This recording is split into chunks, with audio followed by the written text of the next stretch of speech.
बघा आत्ता एकदम परफेक्ट आणि मस्तपैकी व्हिडिओ येतो आहे मित्रांनो. आपण अशा चांगल्या सुंदर निसर्गरम्य वातावरणामध्ये आता मी पण माझा यूट्यूब चॅनल चालू केला, नेचर ब्युटी टच ह्या नावानं चालू केलं मित्रांनो.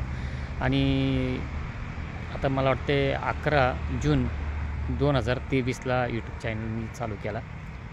ते आता एप्रिल महिना चालला आहे मित्रांनो. आपण खूप मेहनत करतो, परिश्रम करतो कशासाठी की जेणेकरून आपल्यालासुद्धा 2 रुपये या कष्टातून मेहनतीचं आपल्याला एक फळ मिळावं.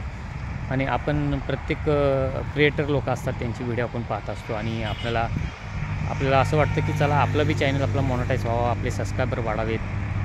त्यासाठी परिश्रम आणि मेहनत असणं खूप गरजेचे आहे मित्रांनो. त्याचमुळं मी आता इथं आलो होतो ॲक्च्युली. म्हणजे मी तरी का माझा एवढा किमती वेळ काढून मला एवढ्यापर्यंत पोचता नसता आलं मित्रांनो. हा जो तुम्हाला रोड दाखवतो आहे तो मुंबई गोवा रोड आहे. आणि हे जे इथं कस्टमरांना मी इथं घेऊन आलो होतो, त्याच्यामुळं म्हटलं चला ठीक आहे, इथं हाय वेळ आपणाकडं तर आपण थोडंसं एक व्हिडिओ टाकून पाहूया. ही बघा ह्या लोकांना मी आणलं होतं. आलो येतो.